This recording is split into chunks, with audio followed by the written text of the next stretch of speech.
bale Museveni akoze Museveni akoze bannange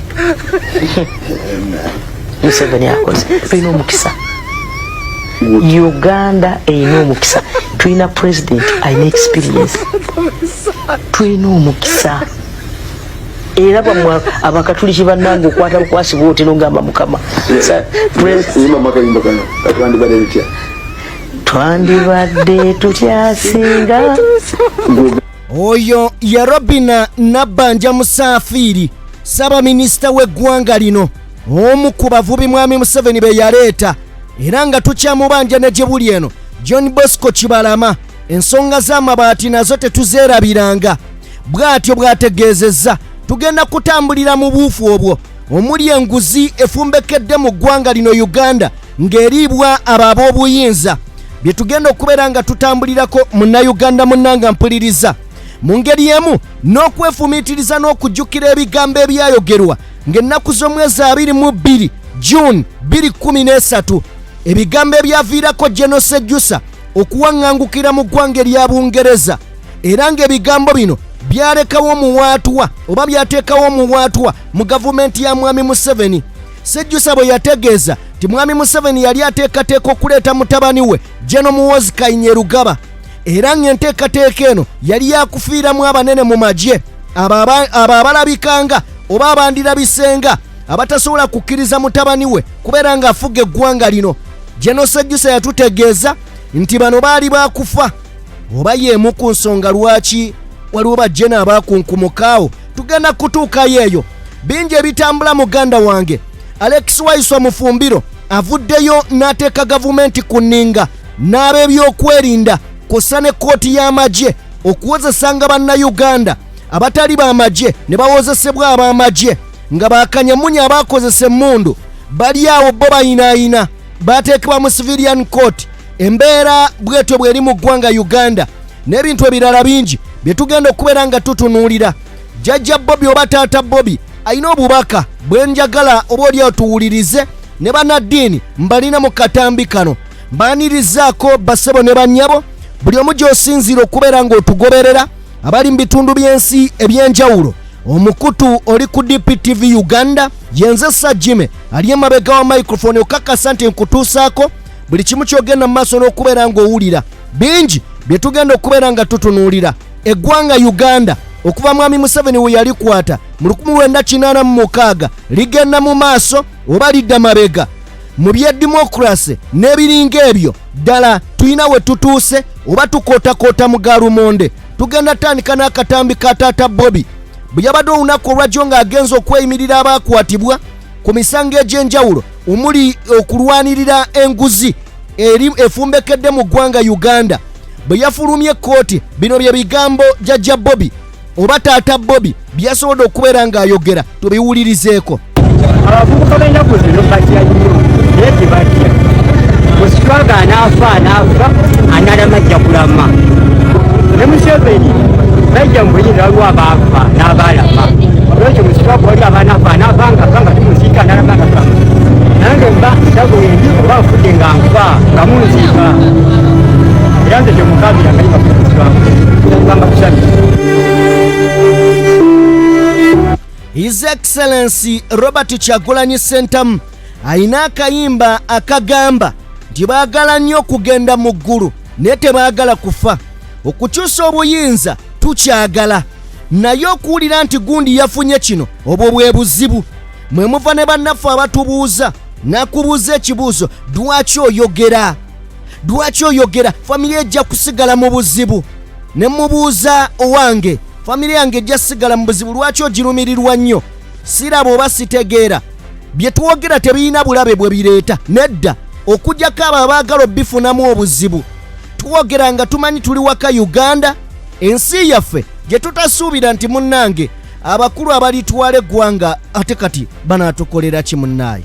Ate twogera nga abali ebukoddomi tetuli bakozi ba ffujjo, tetuwemula, tetuvuma abantu, tetwogera bigambo birengezza, twogera ebyo bye bakola ate era nga tujja kubyogera.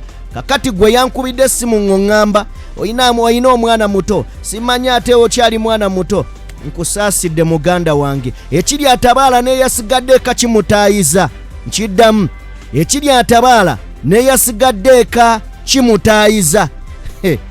Kale njagala kubeera nga nkwongerayo bino ebigambo bya mwami Museveni, mbyongereza ku bigambo bya taata Bobby byayogedde nti abanaagenda banaagenda, abanaasigalawo basigale, tafuddeeyo oba naye anaagenda. Ebyo birirabwa luvannyuma ng'eggwanga linunuddwa. Mu bigambo bya taata Bobby mwenjagala okukwata nteekemu amabanga nzijjuzeemu ebya mwami Museveni nga bifiitingamu bulungi. Ntegeeza ki? Tutandike ne mwami Museveni. There is no struggle without sacrifices. It's not possible. So if one bw'oba kwegamba tewali struggle etaliimu sacrifice, teriiyo kwegamba buwanguzi bwonna butaliimu sacrifice. one of us dies, that's part of the story. Abalala bwe baba bafudde, eyo side ya story endala. Bwe muba mu struggle niwabeerawo abafudde, eyo party ya story nayo ndala. Tuwuliraana abantu bangi avayo nakugamba Bobi Wine attisizza abaana, Bobi Wine asibisizza abaana, Bobi Wine kuffe tewali gwe yayita kwogera bye twogera oba kumugoberera nga tumutambulirako. Buli muntu ajja n'ebizibu bye n'engeri gy'alabamu eggwanga bye bimusitula gy'ali. Gwe n'okwata ejjinja n'olikasukira omusirikale n'obijjukira luvannyuma ng'omaze oddi mu kyapa. Ebyo bijja luvannyuma. Oba okitegedde, obulumi buli muntu yamanyi lwaki ali mu struggle. Mulekerawo gamba Kyagulanyi mbu gwe Bobi Wine ottisizza abaana b'abantu, osibisizza abaana b'abantu. Njagala ombuli eryo yayimirira n'agamba mujje tugende tukole kino. Oba okitegedde, yajja yekka olw'ebirowoozo bye birungi ng'atukiikirira ne tumudde emabega. Ntegedde. The struggle goes on. For me, I am a freedom fighter. Seba omusajja yeyise freedom fighter. Omusajja agambye mbu ye freedom fighter ddala kituufu. For me, I am a freedom fighter. Badde mmanyi mpulidde bubi. Ozayita oli freedom fighter. Ku baana b'abantu abali mu kufiira mu makomera. Tewali ddembe lya buntu lye walwanirira. Mullo tewali. A freedom fighter never mourns. Freedom fighter takungubaga. Freedom fighter takungubaga. Bigambo bya mwami Museveni. Freedom fighter gets infuriated when he loses a colleague. And I feel infuriated. I don't feel dejected. I don't feel self-pitying. When I heard that Samuel had died in the circumstances in which he died, my reaction was one of fury, of anger. This should be the reaction of freedom fighters. Mwami Museveni omuntu singa afa ekikulu kya byonna afiiridde ki? Teyeetaaga kubeera munafu, nedda afiiridde ki? Era ye kimuwa maanyi okugamba nti omanyi kakati ono kaafudde wano tweyongereyo tununule, oba oliawo tumuwese kwegamba tugguse ekyo kyabadde ayagala tugguse. Ebigambo bye bimu Bobi Wine bye yabagamba ng'ali ekavule, ng'abigamba abantu nga bampuuga, abantu nga bassegona, yes bassegona, abantu nga ono Pastor Abedi Bwanika ng'abategeeza nti musooke mutunuulire abaana abo abali ku kisenge. Abo bafudde nga bamu babadde tebagenda na kubako kifo kye beesimbako, bafudde nga tewaliwe babadde bagenda kujja mu byabufuzi, wabula bafudde olw'ensi yaabwe. N'abagamba abo abaana bonna be mulaba ebyo ebifaananyi ebiri ku bisenge bye twasiiga tetwabiteekawo nga decoration, twabissaawo tubajjukirenga. Abo bazira, abo bonna be mulaba awo bazira. Abamu ku mmwe temujja na mu bbato, temujja na kwekalakasa kubeerawo, naye abo bayiwawo emibiri naye nga tebaagala na kubeera babaka ba paliamenti, tebaagala na kubeera bantu kwegamba kifo kyonna, wadde bwa kansala, wadde okulwanira oba oliawo bwa chairman ku kyalo. Kakati abo be bazira, naye abasajja bayimirira ne balyamu. Abo abagenzi Ashraf Kasirye yakubwa bagenda Masaka eri Wampuuga, kwegamba Yasin Kawuma yakubwa bali eri mu Arua neyamukubya amasasi ono Kasiyano Wadri olwava mu kalulu awangudde neyekyangira ku banne n'obuuza omwana w'omuntu kiki ekimuli omutwe kiki ekimusumbuwa oba okitegedde. So tumaze okulya ebigambo bya mwami Museveni straight njagala kubeera nga nvaawo ekyo nakyo tukitadde. Mwami Museveni bw'atyo bw'agambye ebigambo bya taata Bobby nabyo mubiwulidde era mubitegedde katuwolekere oba oliawo ate ekirala kye twaze nakyo. Bale Museveni akoze Museveni akoze bannange Museveni akoze tulina omukisa Uganda eyina omukisa tulina president ayina experience tulina omukisa era bamwe abakatuliki bannange okwata bukwasi bwoti nongamba mukama twandibadde tutyasinga okay twandibadde tutyasinga Museveni tiyajja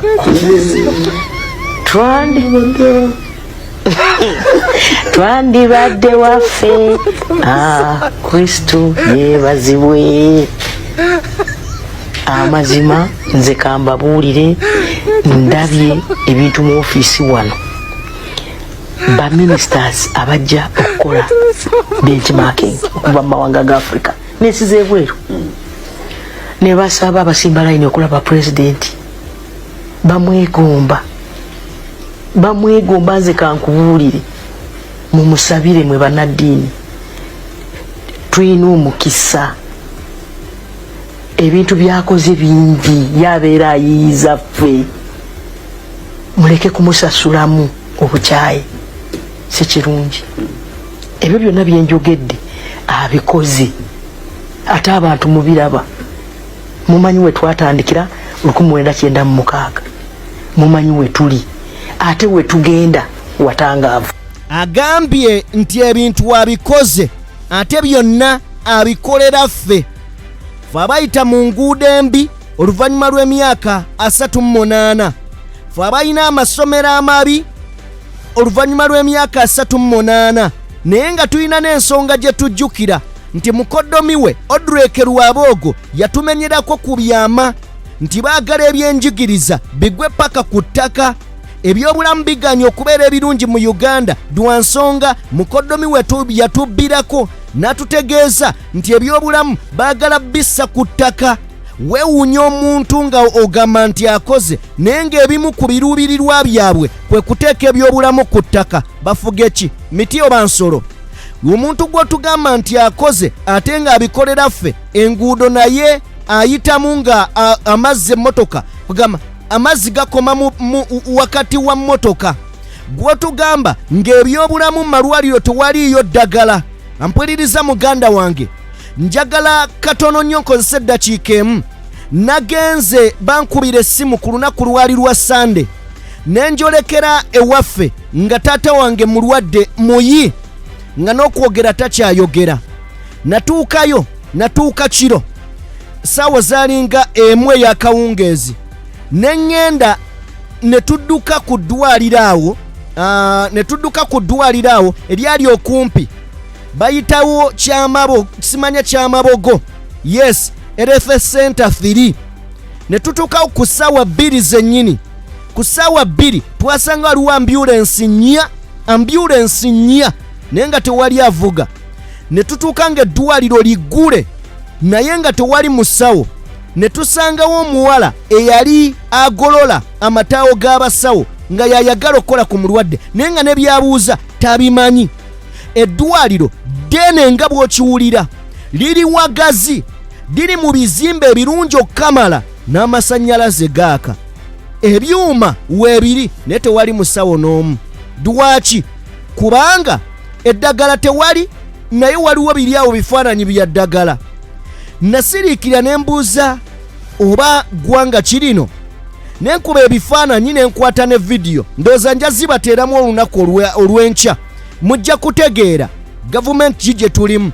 Ffe tuba twogera ebintu tubyogera naye ng'awo twali tugenze kukolawo ki of course twali tukimanyi nti tewasobola kujjanjaba naye waliwo kye bayita first aid si bwe bujjanjabi obuba busembayo obusookerwako nti omuntu singa abaafa kyekiyinza okumuyambako okusobola okubeera ng'afuna obujjanjabi obumala. Twalemererwa okufuna yadde omusawo omu bw'ati eyali ku ddwaliro ku ssaawa 2 ez'ekiro, ku ssaawa 2 katugambe ez'akawungeezi. Geego Nabbanja byatugamba nti mwami Museveni akoze. Si bye byokka, katuwolekereko mu ebyo byakoze. Mwenna njagala bajjukiza nti nno twalonkinga satellite mu Bwengula. Satellite eyawemmenta ensimbi eziri mu buwumbi oba mu kawumbi k'ensimbi. Naye okuba etwagilonkinga, simanyi oba bannayuganda mukyajjukira nti nno Uganda yalonkinga satellite. Simanyi oba mukyakijjukira, naye kambajjukize mumanye n'okumanya satellite gye twawanika abakazi n'abasajja ne beewaana nga Uganda bwekuze, Uganda bwekoze eki. Kankulage biki ebiri ku satellite, oyinza okubeera nga gwe tobijjukira bulungi. Wuliriza. Nyamara omwaka mulamba bukya Uganda esukuma mu Bwengula ekyuma ekikenga ebifa ku nsi ekimanyiddwa nga Satellite Pearl Africa Sat1. Ekyuma kino tekikyakola anti ebbanga gavumenti lyakisasulira okukola lyo lyaggwako dda. Tekinologiya ono yawemmenta ensimbi ezikunukkiriza mu kawumbi kalamba bukya azikira Uganda kati nga guli ekyuma kiri bwe kyali gukola. Ndowooza otegedde ensonga eyo. Leero tubonaabona ne intaneti ebisale biri waggulu nga bateekayo satellite eyandibadde etuyamba oba oliawo okukakkanya ku bintu ebimu. Naye ensimbi olw'okuba bino tebibakolera, tebamanyi na mugaso gwabyo, tebamanyi. Bayinza oba bamanyi omugaso naye nga bagamba abaana bali ku social media abasinga boogera bulungi ku opposition kuba ripooti yafuluma ng'eraga nti bannayuganda ebitundu kumpi 95 bonna boogerera bubi gavumenti ku mutimbagano. Kati bayinza n'okutunulira ebyo ne bagaana, naye nga balese ababbi bayinaayina. Oli bali babba mabaati g'abawejjere kuviira ddala ku prime minister nokka paka wansi babba amabaati g'abawejjere. Kalamoji eri abantu gye batalina nangoye ze bambala, ekalamoji eri abantu nga magumba ge gasigaddeko tebalina na kyakulya. Oba okitegeera ebyo tebabirowoozaako, tebafaayo na kubikolako. Dwaki? Nina ekigambo kye nagambye luli nti nze nategedde nti mwami Museveni ng'omuntu omugwira bw'anaava eyo oba mu India oba mu China najja nga Uganda ayagala embeera y'obudde yaayo, Uganda kwegamba ayagala okubeera okubanga agikolamu ssente, naye nga buli zaakola alina gy'azitwala ewaabwe. Twandibeera nga abatutwala oba batufuga balina gye baava. Oba ntegeerekese? Osobola okumbuulira gw'olowooza ki? Balina gye baava oba baana baffe baawano oba bannayuganda batugamba nti bwe ba first citizen bu first family ddala balina gye baava oba baawano. Naye ddala owaawano eggwanga ne likulema okutuusaako ebirungi emyaka 38 mu buyinza ng'ozze otambula amawanga amalungi n'oteegomba n'otakoppa bwadde oleeteyo ebintu ebitonotono ebisookerwako n'obeera nga gy'ogenda ononayo mundu na tiya gas, ononayo ebyo byokka bikunyweza mu buyinza. Oba okitegedde? So njagala tuveewaawo ndowooza oba okitegedde oba nkaddemuko Jessica seconds kankaddemu. Nyamara omwaka mulamba bukya Uganda esukuma mu Bwengula ekyuma ekikenga ebifa ku nsi ekimanyiddwa nga Satellite Pearl Africa Sat1. Ekyuma kino tekikyakola anti ebbanga gavumenti lyakisasulira okukola lyo lyaggwako dda. Tekinologiya ono yawemmenta ensimbi ezikunukkiriza mu kawumbi kalamba bukya azikira Uganda kati nga guli ekyuma kiri bwe kyali gukola.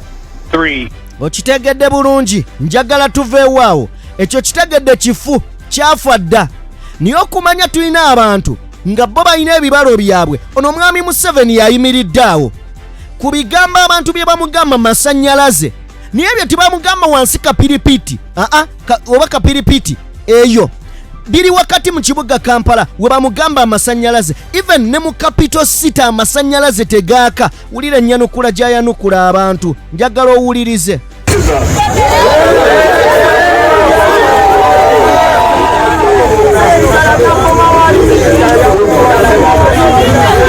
Abantu bali mu kumugamba muzeeyo ebitaala byakoma wali. olwalonda ababaka babiri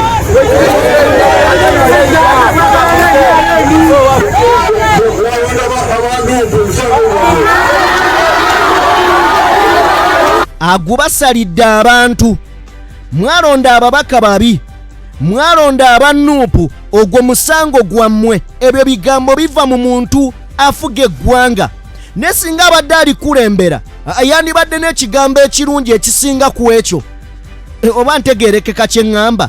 Singa abadde akulembera nga mukulembeze yandibadde n'ekigambo ekirungi ekisukka ku ekyo. Niyo olw'okubeera nga mufuzi ebyo bye birina omuvaamu.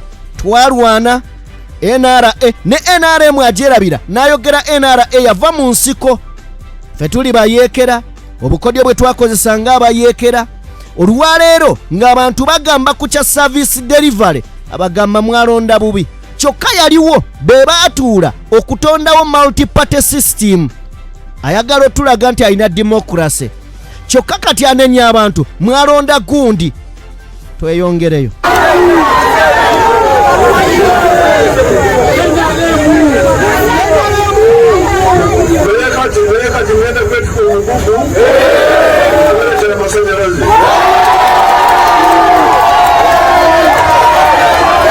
Basajja battu ne bakazi battu olw'okubeera nga baagala okumusanyusa baakuba engalo. Era ategeeza nti naye kati ngenda kwetikka omugugu ndeeta amasannyalaze. Eggwanga lya muntu wogu kwogattira ne famire. Lwaki nkugambye bino? Agenda kwetikka omugugu naye awo waliwo omubaka atwalawo. Waliwo okuviira ku chairman LC1 okutuukira ddala waggulu. Lwaki weetikka omugugu ng'aliwo abakulembeze? Lwaki weetikka omugugu ng'aliwo abakulembeze?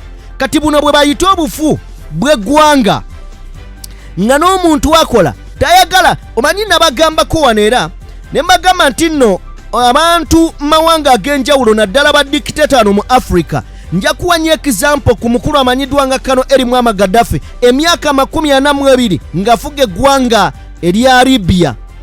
Naye batuuka ekiseera ne baagala enso girowoozesa mmwe bannansi oba ffe bannansi nti singa bo bavaawo ensi eba eweddewo. Ekyo baagala okitulowoozesa nti singa abeerawo ekijja kyonna bateekawo embeera enzibu eraga nti singa mumuggyako maaso eyo mutuuke mugabe singa twamusigaza. So ekyandibadde ekirungi kwe kutegeka system nga ye ne bw'aba avuddewo eggwanga lisigala litambula. Limujjukireko ekyo ye system gye bandibadde bateekawo. Naye bo gye bateekawo munzigyeko bye mulinawo bigwe naye nga ne bye tulinawo tetubiraba. Nze natunuulira emabegakaawo waliwo emmeeri ya America eyajja wano mu ggwanga erya Kenya ku mulirwano.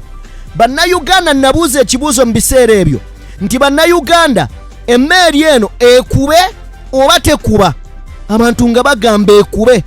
Nti ofuga abantu n'obajjamu ak'obuntu ne beerabira n'ewaka waabwe nga baagala waakiri ekintu kijje kisaanyeewo byonna ewaka waakiri bazimbe buto. Okwo okwekyawa ne bw'olikola otya nga mwagala bannansi baagala ensi yaabwe nga mmwe abagifuga mufaanana nga binyirikisi oba binyira nga mwagala tufaananya nga abeesulise. Mulima ensi y'abantu tebajja kugyagala. Buli kye balaba bajja kukitunuulira mu ggwe n'ekirungi bajja kiraba mu mmwe. Njagala tweyongereyo. Mwami Museveni bw'atyo bw'ategeezezza ku ky'amasannyalaze. Katweyongereyo. Bannaddiini bangi bavuddeyo ne boogera naye kibi nnyo kyaboogedde tebasimattuse. Nkiddemu bannaddiini bangi bagezezzaako okusitula amaloboozi gaabwe naye abo abagasitudde nga ddala ensi egawulira nti Archbishop agambye, Kadino gundi agambye, abo ab'amaloboozi era ab'amaanyi bonna bagenze ne gwe tugenda okutandikirako mugenzi. Mujja kubeera bwe mutyo okutuusa NRM lw'eneesansuka. NRM bw'eneesansuka olwo nga mufuna eddembe lyammwe. Naye bw'eneebeera ng'ekyaliwo NRM era nga yeerowooza nti kyekibiina ekigwanidde okufuga Uganda eddembe lijja kubeera nga litambulira bweru kubanga bafuuse bannakyemalira nnyo. abainaale balowooza ti uganda yaabwe naye nga siwe kiriko. Okitegedde bulungi oyo gwe nkugambye mugenzi. Ebigambo ebyo yabyogera kati mugenzi. Bangi bannaddiini bafudde naddala abakulumu abo. Omanyi omuntu waakula atuuka ekiseera n'ayawula nga ne bw'omutiisa byaliddeko abiridde n'asigaza kwogera mazima. Olwaliro bannaddiini be tulinawo bavubuka bali awo kwegamba olaba nga bakyayaayaanira bingi batono abasobola okugjayo amaloboozi ne bagogera. Ne katufune ku bigambo bya Father Kibi ono. Gavumenti eno sijagalira ddala, batubbye bubbi, sijagalira ddala, batufuze bubi. Mugende mukole ebyafaayo mulekubeeranga bano bannayuganda abali mu bukulembeze bw'eggwanga lyaffe. Eggwanga balibbyemu bubbi, tebafudde kubaliddirira. Baafuga obulungi nini batuuka ne batuwonoonera bagyonoonye. Buli muntu atya okwogera, buli ayogera ng'atya kufa. Tebagala kubagamba naye tubonabona ne tugenda mu malwaliro mazima nolengera mukadde bwo nga tiyandifudde nolwokuba tewali ddwaliro. Olumbe lumukumye ali Rakai wamuvugira omuntu wamutuuse emulagira ng'afudde. Tulina abantu bangi abafudde naye nga tebandifudde. Abantu abali after authority, after ranks, after power, not service. Okitegedde ekintu ekyo nkikunnyonnyodde nakirabyeko ku kitange nti abantu be tulina olwalero bafa ku buyinza, authority, power, bafa ku bitiibwa, bafa ku ssente. Tebatunuulidde nsi butya bweri, tebabitunuulirako. Baagala obuyinza bamalirivu n'okutta n'okumira buli kiramu okusobola okubeera nga bo balemera mu buyinza oba basigaza ebifo byabwe. Ababaka ba paalamenti bangi baatuvaako dda, basalawo basale baliire ku mmeeza emu n'abalabe b'ensi eno. Baatuvaamu dda, mostly ababaka ba NRM. Buli lunaku nsiba mbagamba nti abo bo baasala tebakyamanyi n'abaabalonda. Ne n'abaabalonda bali frustrated nti ne be balonda tebakyabitegeera. Bwe bakuleeterayo bukkiro bwa sukaali ng'ogenda osuula akalulu, era oyo gwowaana aleeseyo kiro za sukaali. Basajja bato aba opposition tebalina kasimbi, abalina akasimbi balya n'omusajja, abalinamu akasente balya n'omusajja. Era owunziko obonaabonera buweerere. Njagala kubeera nga nkwongerayo mu vidiyo. Okuwambibwa buli lunaku kweyongera tekukomye, naye njagala okwebuuza omuntu yeetaaga kunaaba musaayi gwenkana ki? Engalo ze zeetaaga kubeerako musaayi ki okubeera satisfied? Okujjukira nti balinga bwe bafudde naawe bw'ogenda okufa. Okujjukira nti nno bali bantu, humans, naawe oli muntu, toli moto. Njagala tulabe akatambi kano, kubanga omuntu eyalya okuva ng'akyali muyeekera 500,000 Ugandan neefa mu lutalo olwamuleeta mu buyinza. Mu kiseera kino okuva we yatuula mu buyinza n'abukaala bwe pa, okitegedde? Era buli amuvuganya wazze emirambo gigwa. Naye era ababuyabuya mu Uganda asigala kugamba Bobi Wine attisizza abantu, Besigye attisizza abantu, Kakawanga Semwogerera attisizza abantu. N'obabuuza mwine ekikyamu ku mitwe oba mwetaaga kusamirira? Tugende bugenzi muzikasubi, kubanza sikyayagala kumanya bye bayita simanya amasinzizo, blood amasinzizo okuba ne kasubi sizigendamu, naye okwogera esinzizo boyinze njogera ku kasubi. Katuzanya akatambi kano.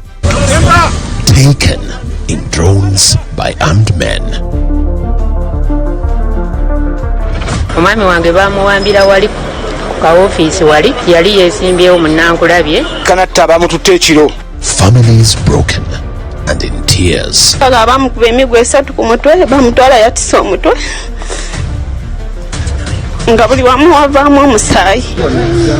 Right now gyenkuya bampita Namwandu naye nga siziganko ku bba wange. Abaana b'abantu bangi bafuuse bannamwandu wakati mu nsi etabawa mukisa, nga n'obulimolimo bwe bakola eyo ebbali amazima tebasobola kubeera nga babufunamu ensimbi. obulimu bwe bakola ebbali ate KCC bwejja n'esenda kyokka bamututteko bbaawe ayina ali awo alinga ali ku kikolimo nti namwandu kyokka ne bbaawe tamuzikangako tamanyi na malaalo gwe we gali akalimo gy'akolera oba ka mobile money oba kaki KCC ebutwala buli lunaku ebasikawo we bajja akayumbako omunene waateeka akake ne weebuuza biki ebyali abakulembeze abafuzi baffe ne babasula mu bikajjo. Years later, no answers. Era omulenzi yasobola okuŋŋamba mami kusomera abaana bambuuza where is your dad? Ya bamutwala nina olubuto kati omwana agenda kuweza myaka 3. Kyetwalibadde tusuubira mu kakiiko k'eddembe ly'obuntu kwekola public hearing, public inquiry. Authorities are vague and ab'ebitongole eby'enjawulo abasajja baasigayo miti gyabwe si bantu be bali mu bitongole waliyo bikebekebe waliyo kwegamba bintuntu byavaamu ak'obuntu ne bifuuka ebituntunu nti omuntu bamubuuza nga yakulira akakiiko k'eddembe ly'obuntu akatakabanira eddembe n'ayanukulanga kiteekawo ekigambo ky'oyagala okusinziira ku byogambo by'ogenda okuwulira gwe teekawo ky'owulira oyagala. unclear. It is difficult for us to establish whether these so-called victims actually exist. These so-called victims tebamanyi oba gye bali oba baali babaddeko ne ku nsi mbu bano be bayita tebamanyi oba gye bali oba baali babaddeyo ne ku nsi oyo yakulira akakiiko k'eddembe ly'obuntu Wangadya omukyalo ono Wangadya ndowooza mmuzeeyo katono Wangadya Mariam Wangadya yakulira akakiiko k'eddembe ly'obuntu tamanyi oba baali babaddeyo ne ku nsi ne tuvaawo oli ne yeewaako obujulizi nti amanyi John Bosco Kibalama gy'ali n'atuuka n'abula ng'empewo. It's difficult for us to establish whether these so-called victims actually exist. Kibalama was traced. He was arrested recently in October. Will the Prime Minister rise and inform the country where Kibalama is so that we can listen to her? I'm not a security, but I is in order. You said you know where he is. Mujja kubeera bwe mutyo okutuusa NRM lweneesansuka. Okitegedde bulungi. Otegedde ensonga eyo muganda wange njagala kubeera nga naawe onvaawo nga sinnaba kuvaawo tweyongeze Mariam Wangadya mu katambi akalala yagamba nti bano abanoonyezebwa abaawambibwa okusingira ddala lyayogera kuba missing 18 abantu 18 abaabuzibwawo okuli John Bosco Kibalama agamba nti yagenda okutuula obyekkaanya nga bano ababanja abantu beenoonyeza byabwe ne bye babanja tebiriiyo bye bigambo bya Wangadya.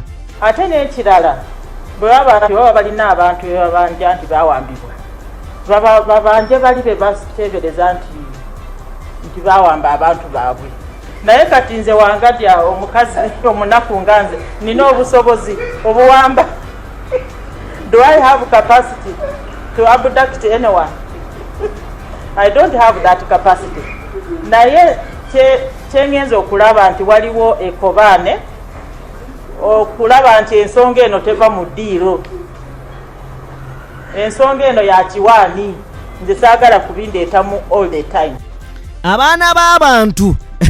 abaana b'abantu okuwambibwa mbu kiwaanyi ndowooza owulidde abaana b'abantu okuwambibwa mbu kiwaanyi naye abali eyo mumbuulire kumwani ayina endali abali abampuliriza si mu bubi njagala ngenda babulya lwaki mbagamba njagala mumbulire ani ayina endali ngezaako okutambuza ekifaananyi kino neebuuze endali zisobola okuva ku maaso ne zibeera ne mukamwa ebigambo by'oyogera ne bibeeramu endali ngamba kumwe abali eyo ani ayina ku ndali ambuulire kubanga omuntu bw'akola statement nti ebyo tebiri nayo abo be banoonya balabika tebali nayo naye nga gwe akulira akakiiko k'eddembe ly'obuntu kyova olaba nkubuuzizza gwandaba mpuliriza oyina ku ndali nti ziyinza okuva mu maaso g'omuntu ne zigenda ne mukamwa tuveewo tugende. Bawamba Akilewo Kivumbi omukuumi wa Kyagulanyi Ssentamu naye ne bamuteeka mu kooti maasho, kooti y'amagye. Alex Wayiso Mufumbiro alina ebigambo byatugambye nga ne bw'oba olina ekikyamu ku mutwe obiwuliriza. Ge mazima njagala tusooke tugende mu bigambo bino, tusooke tuwulirize Alex Wayiso Mufumbiro katono nnyo. Tugenda kukwata kigambo ku kigambo tusobole okutegeera bulungi kikyagamba biri mu Luganda nenjagala tubitegeere bulungi. Ng'awambibwa ku bigambibwa nti ayina piipu z'amagye kwegamba bakoze nga bwe bakola luli ku mundu za His Excellency Robert Kyagulanyi Ssentamu ne zifuuka ice cream wezo zo zasenera ne ziggwawo zasaanuka nga ice cream ate gwe zirabawo. bamusanga nazo mu Arua bamusanga ne bomu kakati kagamba kiswaza nalabye charge sheet gyogerako ya Kilewo Kivumbi kanti bamusa ne pips za Lieutenant Kano. Kakati Lieutenant Kano gwe baziwa ataziina yaani. Nekyabuuziza mu kitegedde nti bamusanze n'ennyota z'amagye. Alex Wayiso Mufumbiro abuuzizza ye gwe baawa ennyota ezo ali ludda watumulabe, kubanga buli kyambalo kye bakola bakiteerako ennyota, kitegeeza kiba kigenda ku mubiri gwa muntu. Akilewo Kivumbi ayina gwe yatta n'amuggyako ennyota, yezo yazijje kwani ne bamutulage kyabadde ategeeza wano. Let's begin the investigation kubanga bakwata bannayuganda. This institution takes over $1 trillion shillings eza Uganda gye gituyite amagye gatwala over $1 trillion. Ate abamagye si basanyufu ne disbafunare ne fulare eno okulowooza nti bannansi bajega nti buli kyemukola ne nkimanyi bakikola nafubitizi n'okulowooza nti banankuba n'atukola ki. Tuyina humanity ola twabawamba ne bakkiriza ne tubawamba, kati n'abantu tusobola okubawamba in broad daylight ne tuleeta ebintu ebitategeerekeka bye nandikozesa ekigambo ate abantu kye bayinza okulaba nga tekisaanidde, naye ebintu ebitategeerekeka ebyekigayaavu ne baleeta ebintu byekigayaavu. Who owns those pips? Kubanga bw'oba okyajinga omuntu ekintu nti kiri factual, then you must have the origin from where it comes from. Ekyokubiri, what would be, okay, let us assume nti Akilewo Kivumbi muyekera eggwanga lino. What would be the benefit of Akilewo Kivumbi having forged pips without an established institution of the UPDF? Even if he's going to carry out subjugative activities, what would be the benefit of him using pips? Kakati kuyogamba koti ki kangalu koti eyekiyaye koti eyekifere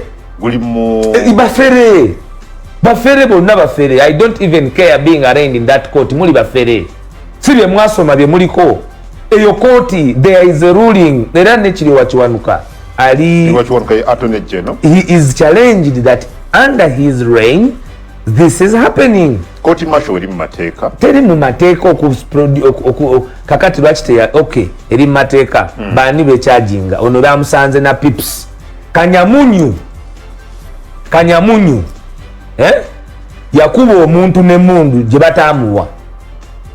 Okay, kanyamunyu mpulirize yayina emundu nga tebagimuwa. Okitegeera mu kugibuzaawo abasooka okugibuzaawo abateeberezebwa mu Uganda we ne Andrew Mwenda. I am on national TV, I can be challenged. I speak facts. Kanyamunyu nekizuulibwa era nekikakasibwa nti omuntu yamukuba amasasi. Ne bakola byonna bye baali bakola ne beegaana n'agenda eruzira teyalogotanirayo paka kugenda n'afukamira eri mu kooti y'amataputu teyakkiriza. Lwaki Kanyamunyu tebamukyajinga military court martial? Tetusiriwaza bannansi nga tuli mu kufuga abantu obumbula. Era sibadde mujego kugamba nti Akilewo Kivumbi Muganda. I was not stupid. Okay? Kakati ne wabawamba omuntu nga musajja nga akirewo kivumbi nga bw'omulaba ne bamuwamba ne bakutula sapuli ye kubanga babadde bagezaako kumusitwagolinga ne sapuli trying to murder somebody with a holy cross. It is unheard of by a force that is paid over $1 trillion shillings to protect not within the country but the borders of this nation. Okimanyi nti abayekera bava ne basala Kasese ne bajja basalasala abaana baffe Kasese ng'abo bamuhozi ne bakulira amagye nga bali Kongo bakola nguudo tewaliwo record nga mmwe abakulira amagye you guys abagamba nti mmwe mugakulira ng'abantu basaze okuva e Kongo ne bajja basalasala abantu baffe Kasese. Have we had a report, a comprehensive report of that? Tetusobola because you have put our military abantu baffe betubawa to train, to protect and be the most prestigious because omuntu w'amagye ne wakusanga mu line y'emmere kikukakatako okumuviira. Omulimu gwe bakola gwa kuprotectinga banna Uganda gwe guli mu constitution. Ne mutandika okuwamba abantu ate ne mbawamba ne mutaswala ne mbatwala mu kooti zammwe. How do you charge a person who holds no rank, nothing, just called ekimuwambya kubanga nti ye yalemesa Kyagulanyi Robert Sentamu okutemulwa. Neni mumuolika head of security bwe bakwatanga bodyguard wo baba bakuteki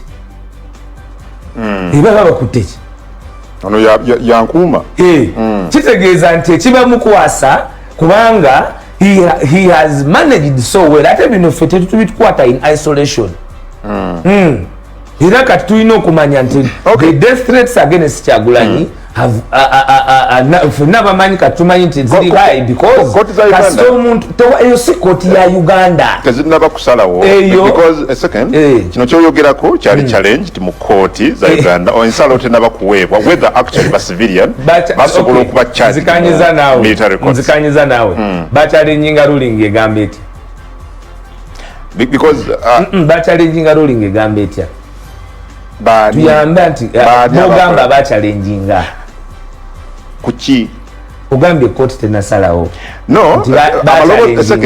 oye Alex Waiswa Mufumbiro akukwata layini gwe kenyini ne weesootinga ne kansubira nti n'ensonga eyo ogitegedde leka tuwolekere ebigambo wano wenjagala nawo tuwulirizeewo bulungi nakutegeezezaako gwe munnayuganda eyangoberedde mu story eyasoose nenkugamba ku bigambo bya mwami Museveni bye yayogera mu mwaka gwa 1986 era n'addamu ebigambo n'abyogera mu 2006 mu 1986 yatutegeeza nti obuzibu bwa Africa yonna generally kwe kubeera kwegamba mu buzibu bwa Africa yonna ne Uganda okutwaliza awamu kwe kubeera n'abakulembeze oba abafuzi abeeremeza mu buyinza. Wano mu 2006 najja n'atugamba nti nno kye yali ategeeza be bafuzi oba abakulembeze abeeremeza mu buyinza nga tebagoberedde demokrasi ki ye n'atugamba nti nze abantu be bampa mandate okubeera be bannyongerayo tuyita mu kalulu ak'amazima n'obwenkanya ne tugenda mu maaso n'okubeera nga banziriza obuyinza kitegeeza nze njawukana ne bali abeerwisa obwerwisa mu buyinza. Kaakati eyo bwe tuvayo twolekera ebigambo bya mutabani we gwali mwezi gwa June ennaku z'omwezi 22 omwaka gwa 2013 omukulu amanyiddwa nga General Sejjusa bwe yavaayo n'ateeka obubaka mu mpapula z'amawulire okwali Daily Monitor ne Red Pepper bwe mbaseerabidde obubaka obwasattiza abanene mu gavumenti yali asomodde ebyama ebyali bitegeeza nti mwami Museveni yali ateekateeka okuleeta mutabani we mu byobufuzi era n'atubbirako ku kye bayita Muhoozi Project atubuulira ye General Sejjusa okitegedde atubuulira project eno era n'atugamba nti project eno yali eteereddwamu amaanyi mangi era ng'amaanyi agateereddwamu waliwo ne bajjeno oba abakulu mu magye g'eggwanga abalina okufa missoni eno yoona omwana okubeera ng'egguka era ne batumenyera amannya saagala kubeera nga ngamenya njagala tugende mu maaso batutegeeza nti abagenda okujajjatta n'okusuuta pulojekiti eno etambule kwaliko mu biseera ebyo eyali akulira poliisi ya Uganda amanyiddwa nga Kale Kaihura ne batutegeeza mwalimu ne John Patrick Amama Mbabazi be baali bagenda okubeera nga batunda ensonga eno katuwulire baani abalina okufa tutandikire wano. He's well in the public limelight and will hardly say a word, especially to journalists. And yet, Commander of the Special Forces Command, the newly promoted Major General Mhozi Kainerugaba, remains one of the most talked about personalities in the country. Major General Mhozi is a subject of debate due to persistent claims that his father, President Yoweri Museveni, is grooming the son to succeed him in an alleged scheme dubbed the Mhozi Project. The so-called Mhozi Project gained more prominence in April 2013 when then coordinator of intelligence agencies, General David Sejusa, wrote in a missive that later leaked to the media that a plot was afoot to assassinate senior army officers and government officials opposed to Mhozi succeeding his father. Okitegedde nti Sejusa ye yaleeta ekintu ekyo era n'agamba waliwo pulaani ey'okubeera nga baasasinatinga abo be balowooza abayinza okulemesa mukulu Muhoozi okufuuka pulezidenti wa Uganda. Muhoozi we byamugwa mu matu baali bamuwa ranka. Tujjukire nti mu Africa actually mu nsi yonna Muhoozi ye mwana w'omufuzi asoose okukulira ku sipiidi ne ranka ez'amaanyi nga ne omukulu amanyiddwa nga Besigye yavaayo emyaka 11 egiyise emabega n'agamba nti Muhoozi ekisooka yalondebwa mu bukyamu okulikuruutingibwa mu magye oba okujja okwetaba mu magye era mwami Museveni n'abategeeza nti tamuleese nga nti agenda traininga magye yagamba zze kola mukyaka wero DU yes nti amuleese naye agenda kubeera wero DU kumbe yali ayingiza omwana mu bukyamu n'okuyingira obuyingizi mu magye yayingira mu bukyamu. Katugende Muhoozi yeewakana n'agamba ebyo bya Mhozi Project mubinzigyeko temunsibaako matu ga mbuzi kundiisango. Muhoozi interaction with the media, Major General Mhozi spoke about the subject for the first time. There's been talk about the Mhozi Project. What do you say about it? It doesn't exist. Non-existent. That is a red herring. Bw'atyo bwe yategeeza tukiddemu bigambo bye nga ye kennyini munnamawulire amubuuzizza bwe boogera ku kya Mhozi Project gwe okyogerako ki nga gwe bw'ati bwe yayanukula. About the subject for the first time. There's been talk about the Mhozi Project. What do you say about it? It doesn't exist. Non-existent. That is a red herring. In the 2013 owulidde ebyo kwega tegenda ku Muhoozi ayina mu kakalakita ka taata we ak'obulimba ge mazima akalina ne bw'oba weetegereza mukyala we yali aseka kitegeeza ekyali emabega kyonna omukyala yali akimanyi ekifaananyi kyekyo ono ye yali mu nseko ono alimba abantu be nenga omukyala ali mu kuseka kuba yali akimanyi ekigenda mu maaso okitegedde yali akimanyi so njagala tweyongereyo mu mboozi endala wano. In the 2013 missive that later forced him to flee to exile in London for fear of his life, General David Sejusa named the then Army Chief, the late Aronda Nyakairima, Inspector General of Police General Kale Kaihura, and former Prime Minister Amama Mbabazi as those opposed to the alleged Mhozi Project. But General Mhozi says he's not interested in any political office, much less the presidency. Owulidde abantu abaali mu line kwegamba egenda okutambuza projekiti eyo omu yafa Arunda Nyakairima yafa waliwo Amama Mbabazi John Patrick waliwo omukulu amanyiddwa nga Kale Kaihura oyo ye batambula bulungi bonna n'abantu abalala newankubadde head kati mu kiseera kino ye Toyota ndowooza oba abeera taata we muto oba anko kyonna kye kiri so bw'ati bw'agamba mundeke agamba nkyali mumativu n'amagye. I don't have the ambition to be president. I'm very happy being in the military and that's why I intend to stay for some time.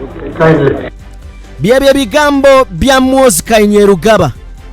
Olwaleero eyatugamba nti atayina kirowoozo kyonna kijja ku ntebe ya ggwanga. Leero Muhoozi project etambula azza agitambuza naye nga ne mu kugitambuza agitambuza mu bumenyi bw'amateeka kubanga bannamateeka ab'enjawulo bazze nga bavaayo nga bagamba kikolebwa mu bukyamu. Tujjukira bwe yali akuza amazaalibwa ge ne batandika ogyetoolooza eggwanga naye ng'atambula ne konvoyi emuwerekera ng'oyinza okugamba taata we yali mu kutambula. Era abantu bangi baavaayo omuli Male Mabirizi looya n'ateekayo omusango but of course twakimanya tasobola kubeera ng'aguwangula. N'abantu abalala bangi abazze bagezaako ku challenginga Muhoozi nga bagamba bingi byakoledde mu bukyamu era ebintu bingi byazaakola omuli tweets zazaakola okulumba amawanga n'ebintu ebiringa ebyo naye nga teryamunyegako teryamugambako. Twatuuka n'ekiseera ne tugamba nti eggwanga lino lijja funa obuzibu naye ng'abasirikale abalala abali mu force bajja kukola ebyambyone olw'okubeera nga ne gwe batwala nti no yabakulira Muhoozi byonna byakola abikola mu bumenyi bw'amateeka. Ne tugamba eggwanga lyolekedde akaseera akazibu akakanaayo kyani. Njagala kubeera nga mummuzaawo batugambye nti bakoze birungi byereere era bakoledde eggwanga ebirungi ebitagambika. We tugambire owaaye katutunuulire Alex Waiswa Mufumbiro atutambuzeko mu nsonga z'enguudo wano mu Africa. Katono nnyo afunye obudde n'omalayo akatambi kano. Webale nnyo webalire ddala. Nsima bwongerwa wabula nkakasa nti oyina kyotegedde oyina kyoyize. Katwolekere Alex Waiswa Mufumbiro yali n'abakulu okuli Anderson Burora eyakamala okuva mu kkomera olw'okubeera nga ayogera ku Anita Among kugamba ku nsimbi ezisasanyizibwa mu Parliament. Tutandise enguudo. Njagadde nnyo wano ompewo akadakiika akawera kubanga ayogedde ku nsonga n'atulaga nti ffe tuli baloko. No, niye chairman wa Kosasi statutory bodies zonna mu Uganda ajja kubulira obukozi bwazo ng'akunya abanene. Enguudo mu Uganda olaba ebirevu bya Bulola n'ebibyo n'ebyange n'ebyamunyagwa bikula byokka. Correct kutisheepinga bekikola ki bwokyagala akako keeko kenyini akamusirimu akulu musirimu. Ono omulabye tekali abali mu ssente ketagamu negundi nesakiva munda okusiigamu mutirefu munda kivuuyo ekyanga okirabe kya bulijjo sala ngende munyaga omulabe sala kolaki sala ngende gwokishepinga. Akakodyo aba NRA ke batuzanyisa boogera ng'abazze jjo ate ne balimba bannayuganda without facts and statistics. Uganda kagambe mwami Murula eyina enguudo emitwalo 14 twolekedde kye bayita fakiti muganda wange oyo ye Alex Wai aleka n'akasajja atakatya gwentya kilometers 14 nga mukakaaga nazisiri kwekyo but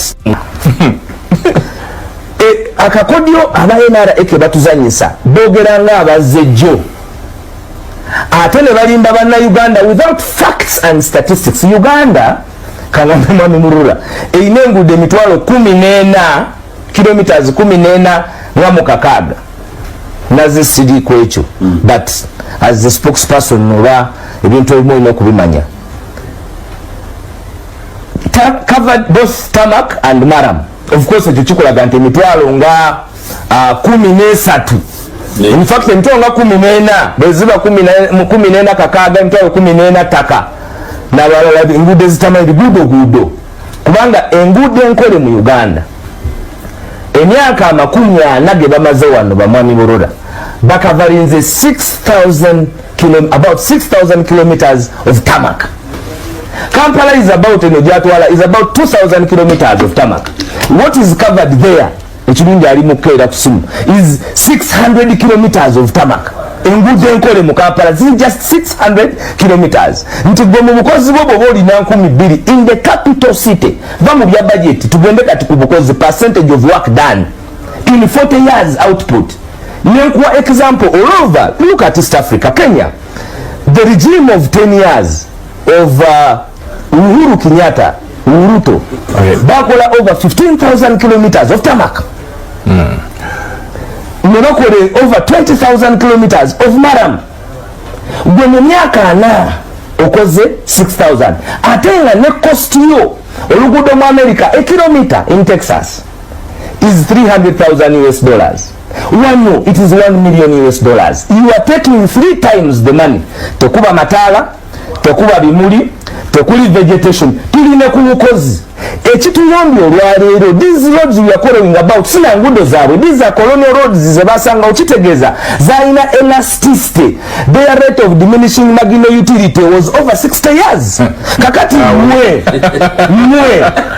no liability. Nakugambe Alex Waiswa mufumbira boy akukuba munfo nga n'ebigambo tobirinawo. Bulola talina kyagamba ggwanga, wallahi Bulola talina kyaga tokaddemu. You are taking 3 times the money.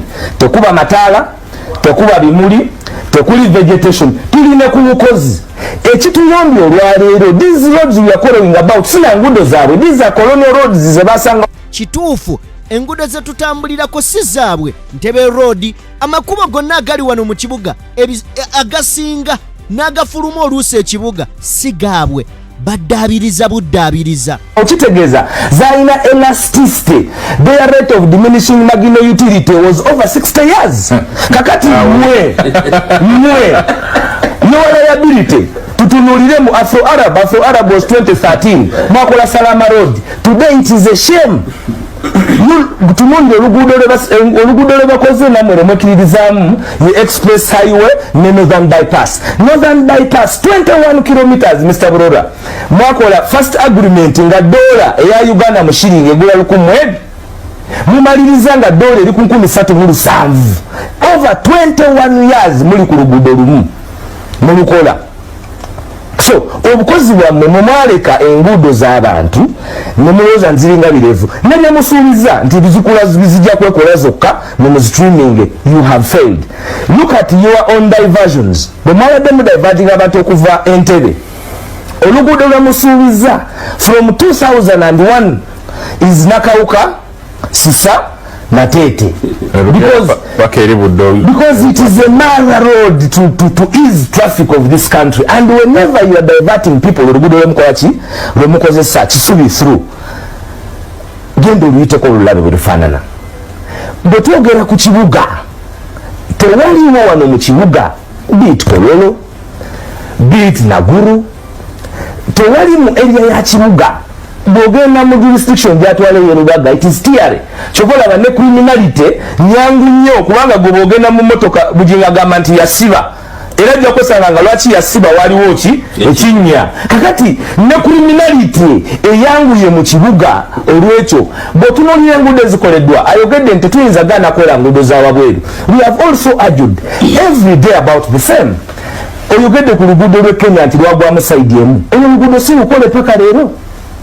If you are going to do business oluguudo oludikiriza Uganda Jinja Busia Kampala Iganga Malaba si lukole oluguudo oludikiriza Uganda because we are a landlocked country. Mwandibadde mufa where revenue and taxes is. Look at Jinja highway. You need 6-7 hours to go to Jinja. Gende ekyotera kubanga ondaga nti mukola zaawa zewala tutunulire kyekirikiriza Uganda.